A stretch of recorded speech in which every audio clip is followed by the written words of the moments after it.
I was born in a quiet Oregon town where rain whispered on rooftops like lullabies. My parents believed love could heal anything, even the silence between them. We moved every year, chasing jobs, chasing better dreams that never stayed. Home became a moving target, and I learned not to get too attached.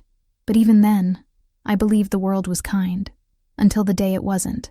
When I was 11, someone my father trusted took my childhood away.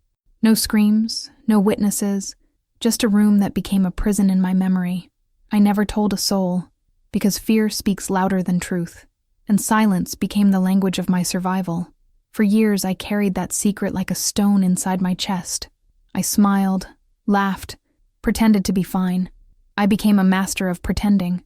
Therapy came much later, when I was old enough to admit I had survived something cruel. Even then, I didn't hate him. I hated myself for not speaking sooner. But pain buried deep becomes the seed of every choice you make after. By 16, I had learned how to disappear in plain sight, how to laugh at jokes that weren't funny, how to love men who felt safe only because they weren't kind. My reflection became a stranger I couldn't trust. I lived quietly, but inside I was screaming, and no one could hear it but me. His name was Daniel. Blue eyes, soft voice, and promises that felt like forever. I met him when I was 16, still learning what love should feel like. He told me I was his everything, and I thought that was beautiful. But love that asks you to shrink isn't love. It's control in disguise. And soon, I forgot how to breathe without his permission. He never hit me, but he broke me piece by piece. He decided what I wore, who I saw, what I could dream of. His jealousy wasn't passion. It was prison. I started to believe that maybe I was the problem, that maybe this was what love was supposed to be. When I turned 18, something inside me cracked open. I got a job at a diner and hid the money in an old shoebox. Each dollar was a promise to myself. One day, I'll leave. He said I'd never survive without him, and that became my reason to try. Freedom stopped being a dream. It became a plan. At 19, I bought a one-way ticket to London. I told no one, not even my parents. I just disappeared. Daniel called for weeks, left angry messages, begged, threatened, cried. But the moment the plane lifted off, I felt something I hadn't felt in years. Air. For the first time, I was leaving because I chose to. On the flight, I stared out the window as the world turned blue beneath me. I didn't know what waited for me in London, only that it wasn't him. I cried quietly, not from sadness, but from release. The girl who boarded that plane was terrified, but the woman who landed was ready to fight for her life. London was supposed to be my clean slate, a city where no one knew my name. I was 19, with 2 suitcases, a fading heart, and a dream of freedom. I found a job in a small cafe, slept in a shared flat, and told everyone I was fine. The truth was, I was running, not from him, but from who I had become. And running felt safer than standing still. The city was kind and cruel all at once. I loved the noise, the lights, the feeling that I could disappear in the crowd. But each night, the silence followed me home. Sometimes I'd stare at the river and wonder if peace was real, or just a story. I wanted to believe I could start over. I really did. My visa expired, and suddenly freedom had an expiration date too. I had to choose, stay and risk losing everything, or leave before being forced out. So I packed my life into one small bag again.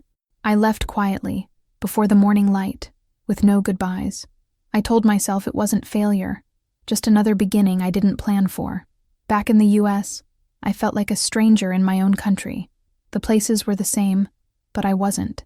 Everyone asked why I came back, and I said, it was time. But the truth was, London had given me courage, not peace. Courage to want more than just surviving. When a friend from New York called, offering a couch and a new start, I said yes. I didn't think twice. I never do when it comes to escape. I boarded the flight with no plan, just a fragile kind of hope. I promised myself that this time, I would build something real. I had no idea that in New York, I would meet the man who would change everything. New York was noisy, wild, and full of second chances. I met Michael through an old friend who rented rooms to strangers chasing dreams. He was soft-spoken, steady, the kind of calm that felt like shelter. We laughed over burnt pasta and cheap wine until the city outside disappeared. When he kissed me, I didn't flinch. That felt like a miracle. He made me believe I could start over without fear. Every morning, he'd bring me coffee and say, "We'll be okay." And for a while, we were. We built a home from nothing, with hand-me-down furniture and shared promises. But happiness, I've learned, doesn't mean stability. I began to notice the silence between us, stretching longer each day. He worked too much. I cleaned too much, both avoiding the emptiness. We loved each other, but not enough to save what was breaking. Still, I stayed, because love had always meant staying, and that belief would be my undoing. When I found out I was pregnant, I felt more fear than joy. Michael smiled and said, "This is a blessing." I smiled too, but my heart whispered, "This is a test." Our son was born healthy. Tiny fingers, sleepy eyes, pure innocence. And for a moment, I thought motherhood might fix everything, but it didn't. Michael became a father, but stopped being a husband. He adored our child, but forgot how to look at me. I missed the man who used to make me laugh. Now he only made me feel invisible. We bought a house, painted walls, filled rooms with plans we'd never live out. On paper, we were perfect. In truth, we were two strangers holding the same baby in different dreams. One night, he looked at me and said, "You deserve better." And I realized, maybe he was right. The day he packed his bags, I didn't cry. I just watched him go, wondering when love had turned into obligation. I held my son and whispered, "We'll be fine." And for the first time in years, I almost believed it. Almost. It started with a message. Short, harmless, almost friendly. A name I didn't recognize appeared on his phone, followed by a heart. He said it was nothing, and maybe it was. Until nothing became late nights, hidden smiles, and cold sheets. The truth doesn't knock. It slips quietly through the cracks. One evening, my instinct whispered louder than his excuses. He said he was working late, but I followed the ache instead of his words. I found him in a cafe near the river, laughing with her, the woman from the messages. She looked at him the way I once did, full of belief, unaware of ghosts. When our eyes met, she froze. He turned pale, and I walked away before my knees remembered how to fall. I thought that was the end of it. I thought heartbreak had a limit, but truth has layers, and I hadn't reached the worst one yet. 2 days later, my phone buzzed with a message from an unknown number. "You don't know me, but I'm Michael's wife. We need to talk." I read it 3 times before I could even breathe. Wife. The word didn't make sense. We were engaged. We shared a home. He had promised me forever, while already belonging to someone else. We met the next afternoon at the same cafe where I had seen them together. She arrived early, hands trembling around a cup of untouched tea. When she stood to greet me, I saw the small curve beneath her coat. She was pregnant. His wife was pregnant. For a moment, the world blurred. I couldn't hear her words, only the ringing inside my chest. She said she had found my photo on his phone. The one he'd told her was an old friend. She said she was sorry, that she hadn't known, and I believed her, because she was a mirror, another woman fooled by the same dream. There was no anger left in me, only a strange, hollow quiet. 2 women, one truth, and a man who had built love out of lies. When she whispered, "I wish you peace," I nodded, because I finally understood. Peace doesn't come after closure. It comes after the collapse. That night, when he came home smelling of rain and regret, I asked only one question. "Does she know you still wear the ring you gave me?" He said nothing. That silence was my answer. I packed my suitcase without tears this time, because the only thing heavier than betrayal is pretending it didn't happen. I left with my son sleeping in my arms, a bag, and no plan. The world outside felt too big, too cruel, too familiar. I checked into a small motel that smelled like cigarettes and rain. It wasn't home, but it was mine. Freedom and loneliness tasted the same. In the morning, I stared at myself in the mirror. My reflection looked older, harder, like a woman I didn't know. I touched my face and whispered, "You made it out, but survival isn't healing. It's just another kind of endurance." And I was so tired of enduring. I found a job cleaning offices at night, invisible again. Every paycheck went to diapers, rent, and quiet dreams. Sometimes I'd see couples laughing, and it burned like salt on open wounds. But I never looked away. I wanted to remember what hope looked like, even if it wasn't mine anymore. Michael called sometimes, just to ask about our son. He never asked about me, and I never told him that I still couldn't sleep on his side of the bed, because pride sounds a lot like strength when your heart is breaking. And I was learning to speak it fluently. Grief doesn't happen all at once. It comes in whispers, in waves. Some mornings I woke up brave. Others, I couldn't breathe. The smallest things broke me. A song, a smell, a child's laugh. It wasn't the love I missed. It was who I was when I believed in it. And she felt gone forever. Therapy became my only constant. I talked, cried, talked again, and still felt empty. But one day, my therapist said, "You keep forgiving him. When will you forgive yourself?" The question hit harder than any heartbreak, because I had built my identity on pain and didn't know who I was without it. I began writing letters I never sent. To him, to her, to the girl I used to be. I burned them all one night, watching the ashes float like ghosts. It felt like burial, not of him, but of my own illusion. Sometimes healing looks like destruction. Slowly, I stopped checking my phone, stopped comparing, stopped pretending. I started reading again, painting again, breathing again. Small victories that no one saw but me. And for once, that was enough. One night my son asked, "Mom, are you happy?" I smiled and said yes, even though I wasn't sure. But his little voice made me realize I wanted to be. Happiness stopped feeling impossible. It started feeling like a choice, and I was finally ready to choose it. I began walking at night, under the city lights, just to feel alive. Sometimes I'd cry mid-step, but I never stopped moving. Movement became my form of prayer. Forward, always forward. I no longer needed someone to save me. I was learning to save myself. Michael tried to come back once. He said he missed the way I made him feel. I told him I missed that version of me too, but she doesn't live here anymore. We stood there, strangers again, with shared history but no future. And for the first time, I wasn't afraid to let him go. That night I wrote a single line in my journal. I don't need closure from him. I am my own closure. It wasn't poetic. It was power, the kind that grows quietly, beneath all the wreckage. And it was finally mine. Years passed, softly and without drama. My son grew, my wounds turned into stories, and my heart stopped flinching at love songs. I learned to smile again, not the practiced kind, the real one. I stopped surviving and started living. Freedom, I discovered, doesn't come from leaving. It comes from returning to yourself. Sometimes I still think of him, but not with pain, just gratitude for the lessons, for the fire that forged me. I no longer see him as the villain, just a chapter I outgrew. And maybe that's what forgiveness really is. Not forgetting, but remembering without bleeding. I still wear the same necklace from the day we met, not because of him, but because I like how it catches the light. Every scar has a story, and mine shines quietly now. It reminds me of what I've lost, but more of what I've found. Me.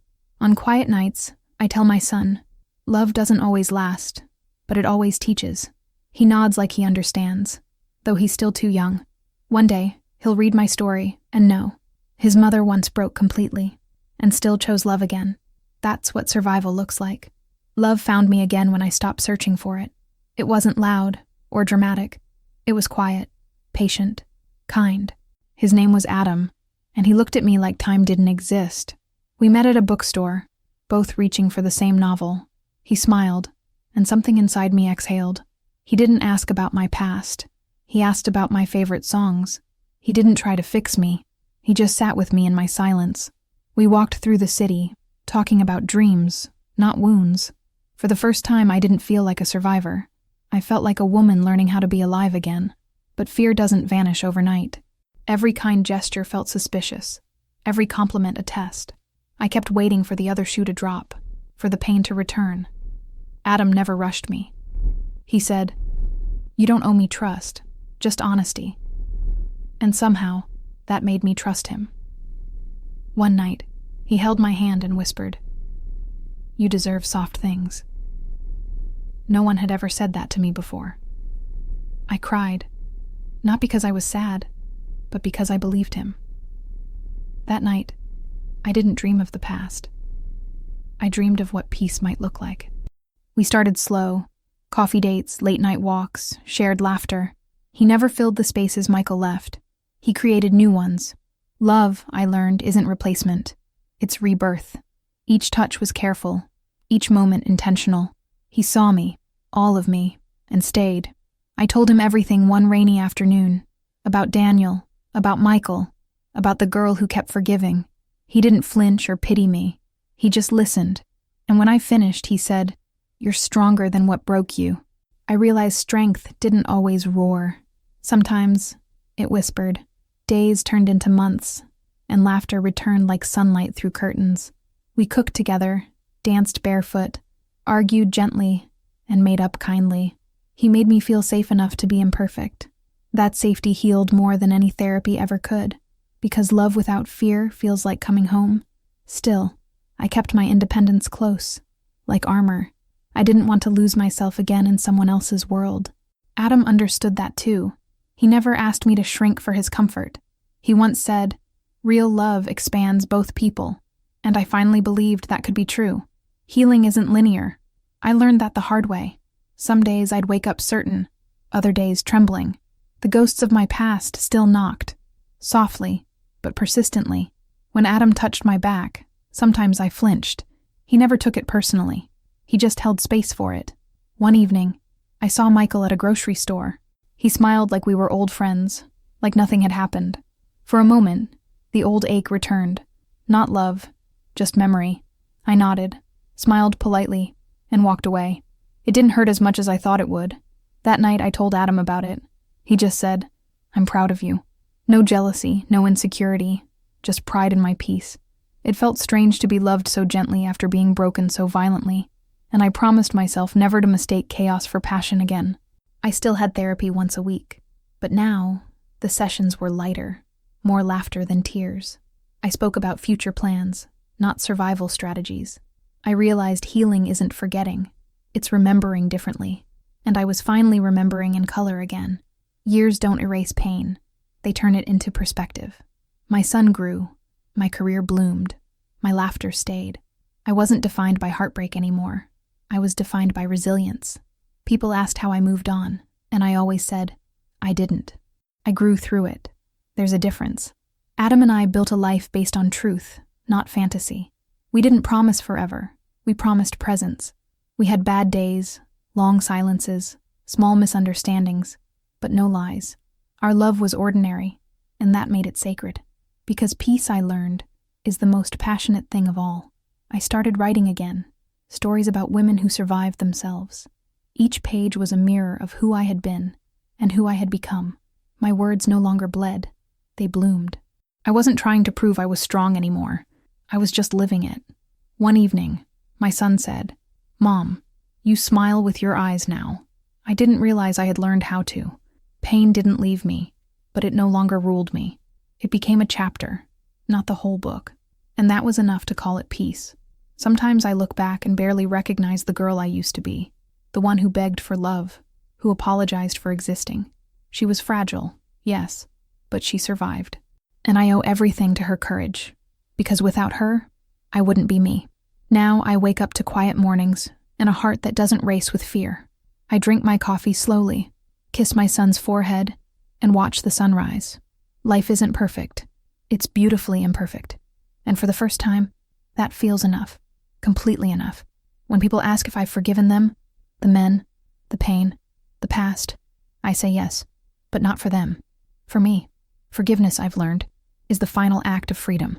It's choosing peace over proof, love over pride, and I choose it every single day.